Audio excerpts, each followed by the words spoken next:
नाज़िन सिंध धरती हमेशा सूफ़िन बुज़ुर्गन ऐं दरवेशनि खे जनम ॾिनो आहे जिन सदाईं पंहिंजे पैगाम में प्यार मोहब्बत इंसानी दोस्ती भाईचारी ऐं नेक मक़सदनि जी वाखाण कई आहे।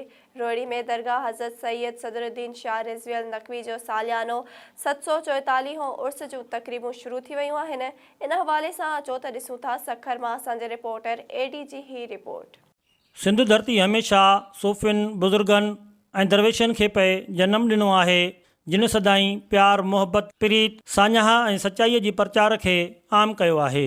नफ़रत बजाए मोहब्बत इंसानी दोस्ती भाईचारे इतिहाद सभीता सां भरपूर सरज़मीन ते हिकु नाम हज़रत सैयद सदरुद्दीन शाह रिज़वी अल नक़वीअ जो बि शुमार थिए थो, जंहिंजी दरगाह रोड़ी ऐं सखर जे विच ते सिंधु दरिया जे कप ते वाक़िअ आहे, जंहिंजी अॼु सालियाना 744 टे रोज़ा उर्स जी तक़रीब बाद पहिरीं धमाल शुरू थी वई आहे। उर्स जो इफ़्तिताह दरगाह जे गादी नशीन सैयद मीर याक़ूब अली शाह, सैयद रियाज़ हुसैन शाह, सखर एडमिनिस्ट्रेटर औक़ाफ़ डॉक्टर आफ्ताब कामरान, एजाज़ अहमद चनो ऐं मौलाना इशफ़ाक़ अहमद खोसो दरगाह ते हाज़िरी भरे गुलनि जी चादर चाढ़े मेले जो इफ़्तिताह कयो।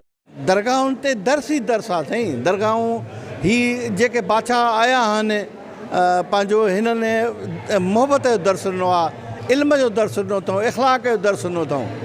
असांजे ॾाढे साईं मुर्शिद पाक जो अॼु 744 उर्स आहे, जंहिंमें पूरे पाकिस्तान खां ज़ाइरीन आयल आहिनि ऐं सभिनी जूं दिलि जूं आसूं हिते पूरियूं थियनि थियूं, दुआऊं पिनण अचनि था। जी हम डेरा गाजी खान से आए हैं और हम दुबई रह जाते हैं। स्पेशल मुर्शिद के उर्स पे हम इधर हाज़िरी देने आते हैं हर साल। अल्हम्दुलिल्लाह ज़ाइरीन जे लाइ महकमा औक़ाफ़ जे तरफ़ां पाणी जो बंदोबस्तु कयो आहे ऐं जेको आहे सो लंगर वग़ैरह जो इंतज़ाम कयो वियो आहे। अल्हम्दुलिल्लाह अल्लाह कंदो ख़ैराफ़ियत सां ई मेलो पंहिंजे पै तकमील ते पुॼंदो।